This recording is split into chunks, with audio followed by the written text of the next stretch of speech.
If you take creatine, there's one thing that's going to happen in your next blood test. Your creatinine levels will go up, and that's when the drama and regrets begin. I'm ruining my kidneys, I have to stop taking it, this is what I get for following influencers and not real doctors. Has this happened to you? Well, is this true? You're harming two organs that are essential for your life and longevity just for a little boost at the gym.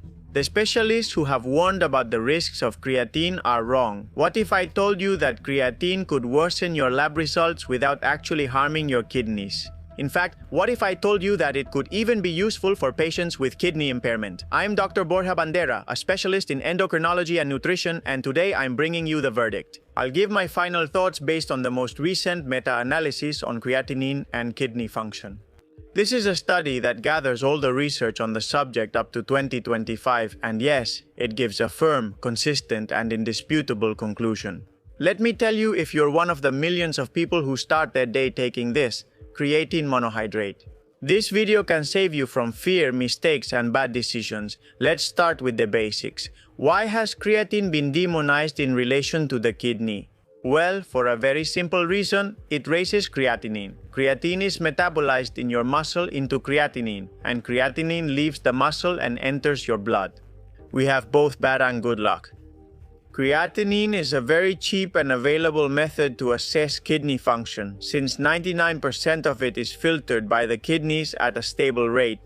Look, each assessment of kidney function by this method only costs €1. That's why it's the method your doctors use by default to say whether your kidneys are okay or not.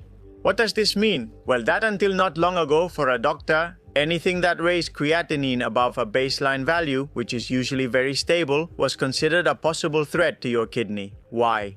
Because there weren't many things that could alter creatinine and not be a kidney pathology.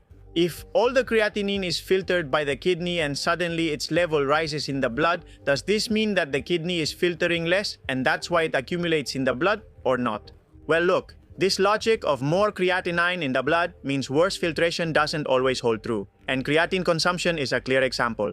For what reason could creatinine levels in the blood rise without the filtering capacity being affected? It's simple, think about it. The key is that creatinine is an indirect marker of kidney function. It's like the exhaust smoke from a car. If more smoke comes out of the exhaust pipe, it could be because the engine is not working well, or because you're burning more fuel. The smoke itself doesn't tell you the cause.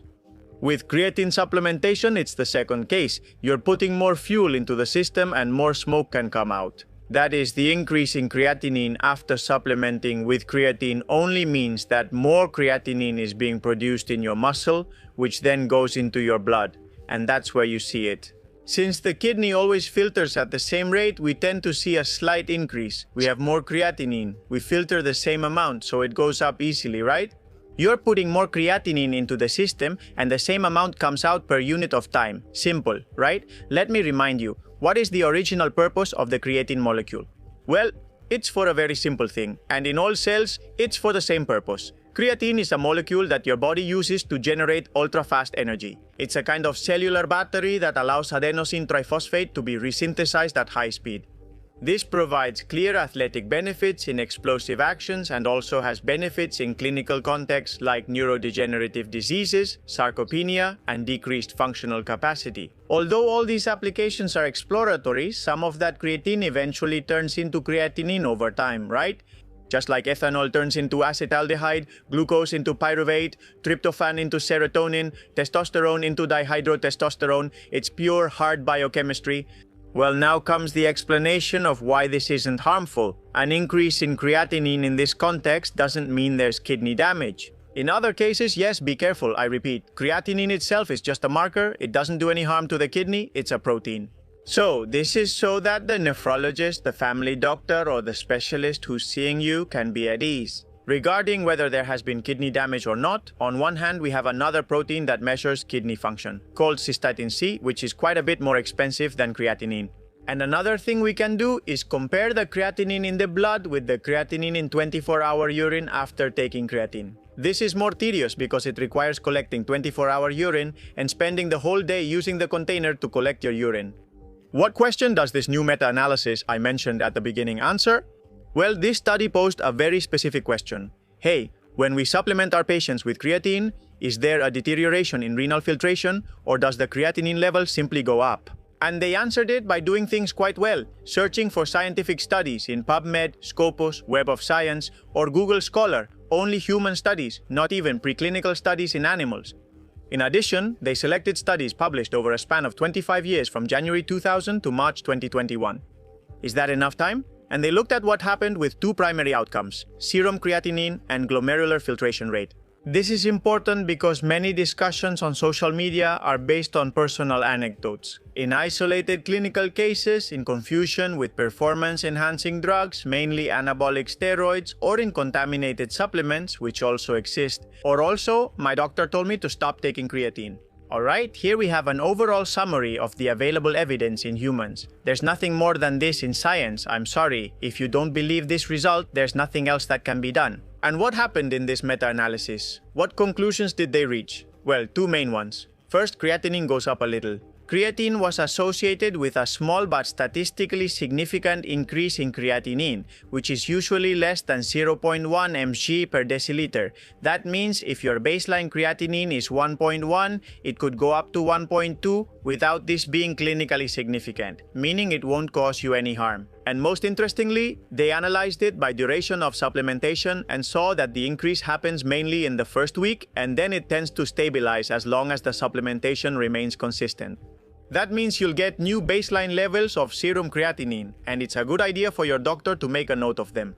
Oh, and also, when we stop supplementing, it goes back to previous values. What other things not related to kidney damage can change your creatinine? I'll read your comments. This is a quiz and survey. Don't forget the Better Than Yesterday episode on nephrology with nephrologist Borja Quiroga. You can watch it here.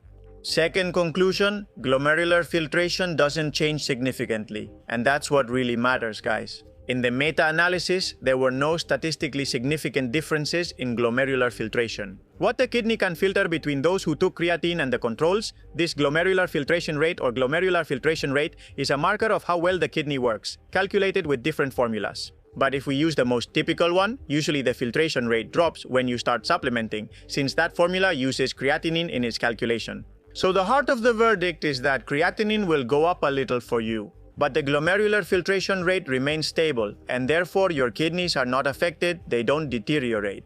If the kidney were suffering, you would expect to see that filtration rate drop, and no, that's not the case here. Remember this phrase, using creatinine to estimate kidney function in people who supplement with creatine can be misleading. If you don't understand the physiology well, because creatinine doesn't just reflect filtration, it reflects muscle mass, diet, supplementation, metabolism, all of that. The article itself insists on this. Creatinine should be interpreted with caution in people supplementing with creatine, and if necessary, more specific markers should be used. Keep in mind that the vast majority of the studies included used the usual doses of 0.1 mg/kg of body weight per day, which usually ranges between 5 and 10 grams daily, but not more. Why do I mention this? Because megadoses of creatine, 20, 30 or 40 grams per day, which are very trendy now, are not evaluated, but there is little evidence for them. We discussed this in this video. So, what should we do then? Do clinical studies tell us to supplement with 5 to 10 grams of creatine daily? Creatine monohydrate, with good hydration at the same time and combined with strength training. This should put your mind at ease about your kidney health, and what if your family doctor or nephrologist has any objections? They should read the meta-analysis we discussed in this video, or better yet, read the meta-analysis itself, as it's the most reliable source. Do you know what can harm your kidneys? Many things, without a doubt. First, obesity, excess adiposity damages the kidney both directly and indirectly. Smoking also harms it, since the kidney is a vascular filtering bundle. High blood pressure, which forces filtration in this organ and causes proteins to leak out, further damaging the kidney. A sedentary lifestyle and dehydration, since the kidney is an organ that depends on the blood flow it receives. Anabolic steroid drugs in supraphysiological doses because they greatly damage the cardiovascular system. Be careful, vitamin D in very high doses can cause hypercalcemia.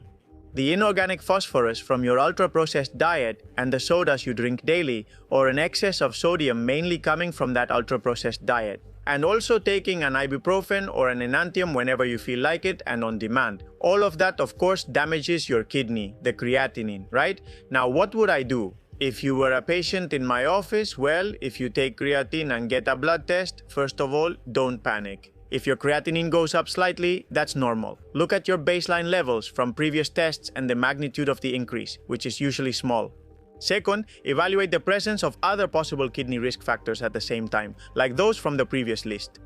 Third, use alternatives to assess kidney function, such as cystatin C, albuminuria, or glomerular filtration rate calculated with other formulas that don't depend on creatinine.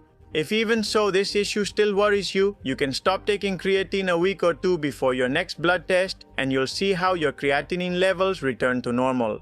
Now let me ask you, have you ever been scared about creatine? Because of elevated serum creatinine? It's common and it's nothing to worry about. It's just a matter of learning and moving forward.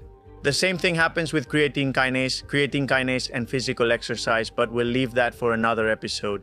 If you want me to make a video just about how to interpret lab results in people who train, creatinine, filtration, cystatin C, albuminuria, CK, let me know in the comments because there are more clinical mistakes there than it seems.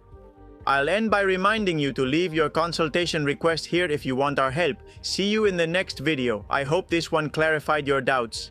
A big hug and keep empowering yourself. Bye.